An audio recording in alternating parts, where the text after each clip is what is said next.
नमस्ते, मेरा नाम चंद्रजीत मुखर्जी है और आप सभी लोग मुझे जानते हैं जो मेरा बंगाल स्पीक्स चैनल है उसके माध्यम से।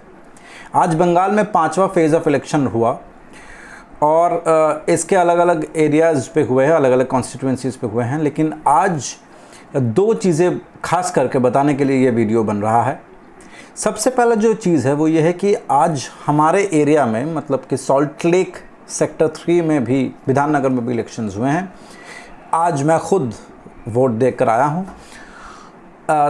आश्चर्य की बात यह है, टू माय सरप्राइज़, और अच्छी लगी ये बात कि यहाँ पे आज जब मैं वोट देने गया था तो बहुत ही स्मूथ तरीके से वोटिंग हुई है। कोई किसी भी तरीके की कोई भी वायलेंस हमारे सॉल्ट लेक सेक्टर 3 में नहीं हुई है।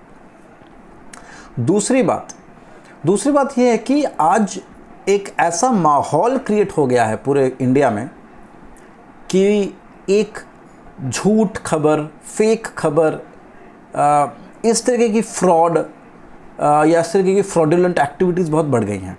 जितना हम लोग ये टेक सेवी हो रहे हैं, जितना हम लोग टेक्नोलॉजी के ऊपर डिपेंडेंट हो रहे हैं, इसके कुछ साइड इफ़ेक्ट्स या इसके कुछ नेगेटिव्स हमारे पास आ रहे हैं। एक उसमें यह था कि प्राइवेसी इशू है, बिल्कुल एक डिजिटल प्लेटफॉर्म पे प्राइवेसी इशू एक मेजर इशू है। लेकिन एक और इंटरेस्टिंग इशू जो सामने आ रही है वो है फेक न्यूज़ की। तो फेक न्यूज़ को किस तरह से हथियार बनाकर इस्तेमाल किया जा रहा है, ये बहुत ही तात्पर्यपूर्ण है और इसके बारे में हम लोगों को बात करनी चाहिए। बंगाल में जो इलेक्शंस हुए हैं अभी जो चल रहे हैं, इसमें एक और इसमें ऐड हुआ है और वो ये है कि ऑडियो क्लिपिंग्स को लोग जो हैं उसको पब्लिक कर दे रहे हैं। अब बात पब्लिक कर देने के पीछे प्राइवेसी वाला इशू भी है, टेलीफोन टैपिंग का इशू भी है, how far it is justified ये इशू भी है, और पॉलिटिकल नेताओं के बीच की बातचीत को पब्लिक कर देने में अगर प्राइवेसी इशू है तो दूसरी तरफ एक और आर्गुमेंट ये हो सकता है कि वोटर्स को ये जानने का अधिकार है। अगर वोटर्स को जानने का अधिकार है तो वोटर्स को बताया जा रहा है। तो दोनों केसेस में आपको दोनों तरफ के तर्क आपको मिलेंगे। खास बात यह है कि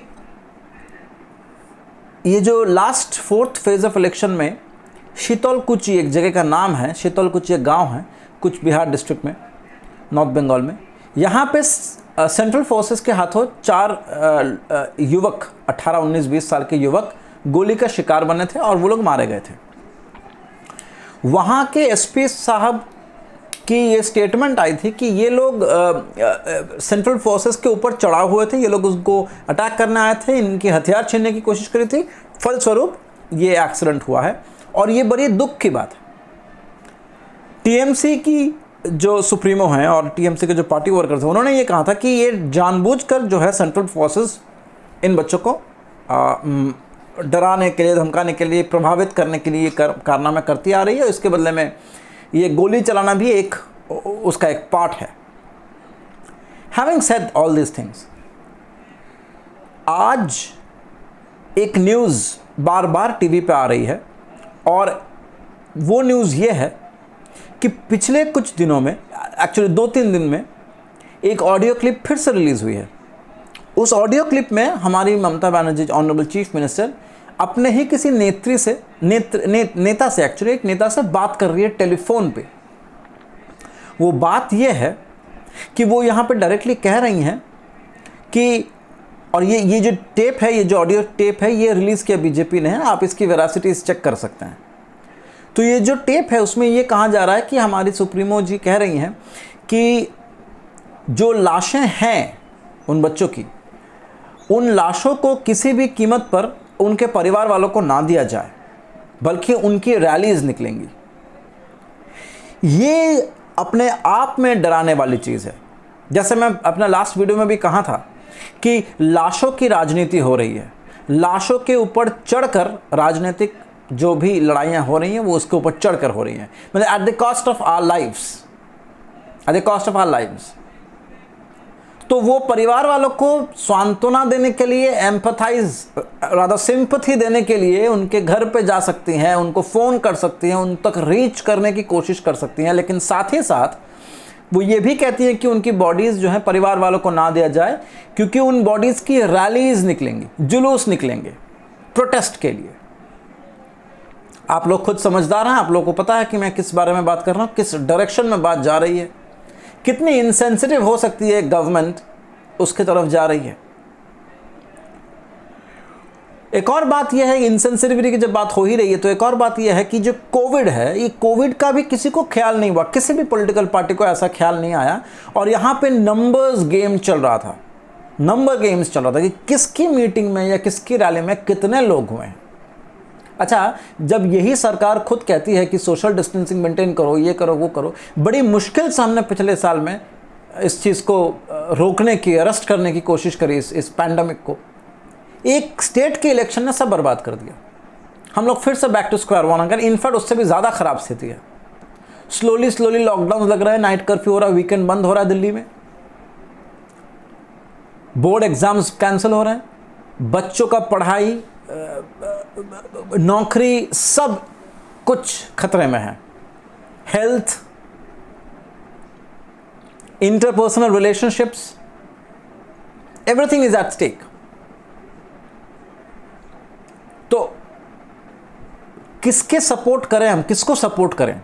एक ऐसे ग्रुप की सपोर्ट करें, इनमें से कौन सा वो पार्टी है या कौन सी पॉलिटिकल पार्टी है जिसने कोविड के बारे में सोचा एटलीस्ट? ये तो जब बढ़ने लगा केस तब इन लोगों के कॉन्शियस स्ट्राइक करता है, इससे पहले नहीं। ये बड़ी दुख की बात है, बड़ी दुख की बात है, डराने वाली बात है कि हम किसको छोड़कर किसको लाएं। सच में इसमें सोचने वाली बात है। आज इलेक्शन जैसे तैसे कंप्लीट हुआ, और भी 3 फेजेस में इलेक्शन बचे हुए हैं।